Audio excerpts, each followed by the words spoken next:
Everyone, my name is श्रुति कक्कड़ और आज हम डिस्कस करने वाले हैं क्लास +1 अकाउंट्स का चैप्टर रिवेन्यू एंड एक्सपेंडिचर। और उसमें हम आज डिस्कस करेंगे टॉपिक रिवेन्यू एक्सपेंडिचर। और पिछली वीडियो में मैंने आपको कैपिटल एक्सपेंडिचर के बारे में बताया था। आज हम डिटेल में पढ़ेंगे रिवेन्यू एक्सपेंडिचर के बारे में और उसके एग्जाम्पल। वीडियो स्टार्ट करने से पहले अगर आपको मेरा आज का वीडियो पसंद आए तो प्लीज इस चैनल को लाइक, सब्सक्राइब और शेयर करना ना भूलें। तो चलो स्टार्ट करते हैं फिर आज का वीडियो। तो रिवेन्यू एक्सपेंडिचर क्या होता है? रिवेन्यू एक्सपेंडिचर वो एक्सपेंडिचर होता है जिसका बेनिफिट आपको सेम ईयर, करंट ईयर में ही मिलता है। मतलब आप अगर खर्चा करोगे अपने बिजनेस में तो उसका बेनिफिट आपको ये नहीं है फ्यूचर में मिलेगा, जैसे कैपिटल एक्सपेंडिचर में था। ठीक है, इसका बेनिफिट अगर आप इस साल खर्च कर रहे हो तो इसी साल उसका बेनिफिट मिलेगा आपको किए गए खर्चे का, किए गए एक्सपेंडिचर का। ऐसे किए गए एक्सपेंडिचर को या खर्चे को हम रिवेन्यू एक्सपेंडिचर बोलते हैं।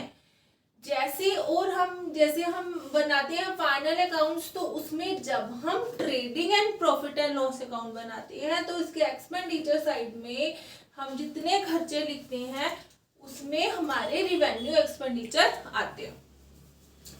अब हम देखते हैं इसके कुछ एग्जाम्पल कि रिवेन्यू एक्सपेंडिचर का मैंने आपको मीनिंग तो बता दिया है। Revenue expenditure any expenditure the benefit of which is received during the current year itself is called the revenue expenditure. मतलब मैंने अभी आपको बताया कि रिवेन्यू एक्सपेंडिचर वो कोई भी एक्सपेंडिचर है जो आप करंट ईयर में करोगे तो उसका बेनिफिट आपको इसी ईयर में मिलेगा। तो ऐसे किए गए एक्सपेंडिचर को रिवेन्यू एक्सपेंडिचर कहते हैं। और जब हम trading and profit and loss account बनाते हैं तो उसके डेबिट साइड में ये खर्चे लिखे जाते हैं।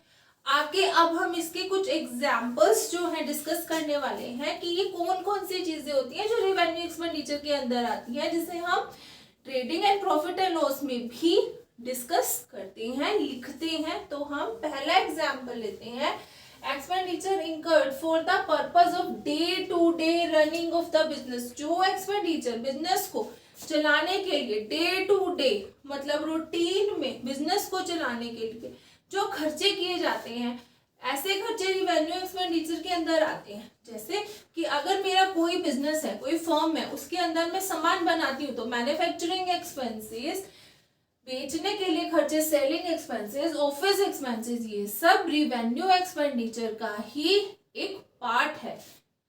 ठीक है, अब हम सेकेंड लेंगे, expenditure incurred on the ordinary repair and maintenance of the fixed assets. अब देखो हम बिजनेस चला रहे हैं तो बिजनेस चलाएंगे, चीजें खरीदेंगे, यूज करेंगे, बेचेंगे, मतलब चीजें बनाएंगे और फिर बनाते उसका यूज करेंगे। ठीक है, तो चीजें खराब भी होंगी। ठीक है, अब जब चीजें खराब होंगी उसके ऊपर किए गए खर्चे, उसको ठीक करवाने के लिए, रिपेयर करवाने के लिए, उसको मेंटेन करने के लिए, जैसे फिक्स एसेट्स को, तो ऐसे किए गए खर्चे वो भी हमारे रिवेन्यू एक्सपेंडिचर के अंदर आते हैं। अभी मैंने आपको दो एग्जाम्पल दिए हैं। पहले एग्जाम्पल में मैंने आपको बताया कि जैसे मैं बिजनेस चला रही हूँ तो बिजनेस को चलाने में जो मेरे डेली रूटीन के खर्चे आते हैं वो रिवेन्यू एक्सपेंडिचर के अंदर आते हैं, जिसमें मैंने आपको बोला जैसे मैन्युफैक्चरिंग एक्सपेंसेस हो गया, ऑफिस के एक्सपेंसेस हो गए, सेलिंग एक्सपेंसेस हो गए, एडवर्टीजमेंट वगैरह, ये सब आपके रिवेन्यू एक्सपेंडिचर के अंदर आते हैं। दूसरे एग्जाम्पल में मैंने आपको बताया जैसे हम अपने बिजनेस में मशीनें यूज कर रहे हैं, फिक्स एसेट्स यूज कर रहे हैं, चीजें बना रहे हैं, अब तो फिर चीजें यूसेज के साथ थोड़ा खराब भी होती है, उसके ऊपर रिपेयर किए गए खर्चे भी हमारे रिवेन्यू एक्सपेंडिचर के अंदर ही इंक्लूड होते हैं। जैसे कि बिल्डिंग बनाई है तो उसके ऊपर व्हाइट वॉश, क्या है, वो हमारा रिवेन्यू एक्सपेंडिचर के अंदर आएगा। ठीक है, अब तीसरा है payment for goods purchase for resale.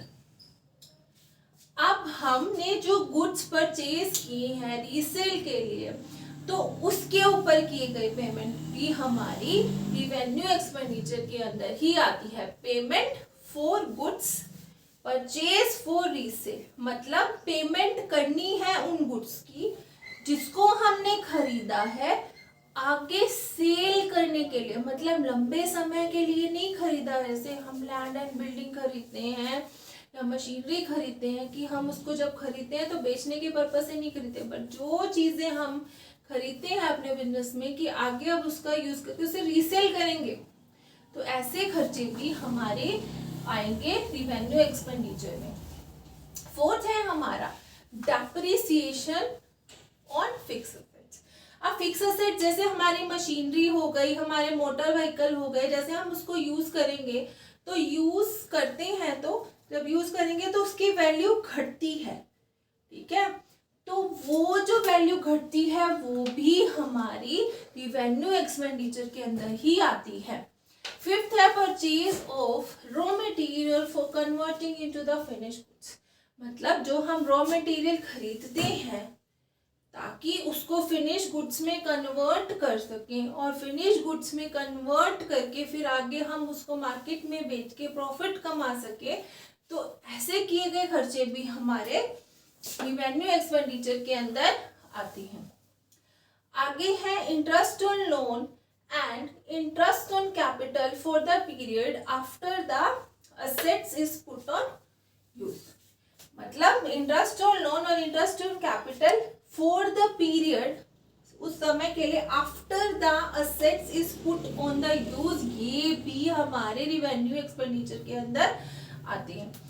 अब हम अगर रिप्लेस करवा रहे हैं हमारे घिसे हुए पार्ट मशीनरी के, तो उससे रिप्लेसमेंट कर रहे हैं, उस जैसे मशीनरी खराब होगी, उसका कोई पुर्जा खराब है, उसको हम रिप्लेस करवा रहे हैं, तो ऐसे किए गए खर्चे भी हमारे रिवेन्यू एक्सपेंडिचर के अंदर आते हैं। अगर हमने फिक्स असेट्स बेची है 5,000 की चीज अगर हम 3,000 में बेच रहे हैं, तो जो लॉस हो रहा है, ठीक है, फिक्स असेट्स को बेचने से, वो लॉस भी हमारा आता है रिवेन्यू एक्सपेंडिचर के अंदर। ये हमारा आज का टॉपिक है। हम जाने से पहले फटाफट मैं इसको रिवाइज करवा देती हूँ एक बार कि रिवेन्यू एक्सपेंडिचर वो खर्चा जिसका बेनिफिट एक मतलब उसी साल के अंदर अंदर ही रिसीव होता है, उसे हम कहते हैं रिवेन्यू एक्सपेंडिचर। और ये सारे एक्सपेंडिचर ट्रेडिंग और प्रॉफिट एंड लॉस अकाउंट जब हम बनाते हैं, फाइनल अकाउंट जब प्रिपेयर करते हैं, तो उसके डेबिट साइड में आते हैं।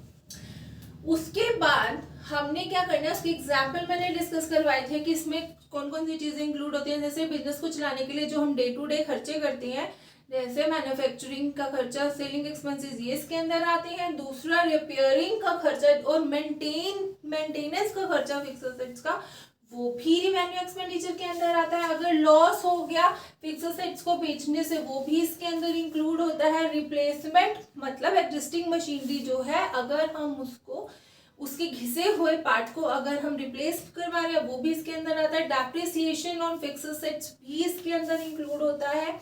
ये सारी चीजें आज हमने डिस्कस की। आई होप आपको मेरा आज का समझाया हुआ सारा टॉपिक समझ आ गया होगा। अगर आपको कोई डाउट हो तो प्लीज आप कमेंट सेक्शन में जुड़िए, आप बात कीजिए कि आपको कौन सी चीज समझ नहीं आई है। अगर आपको आज का टॉपिक मेरा समझ आए तो प्लीज इस चैनल को लाइक, सब्सक्राइब और शेयर करना ना भूलें। Thank you.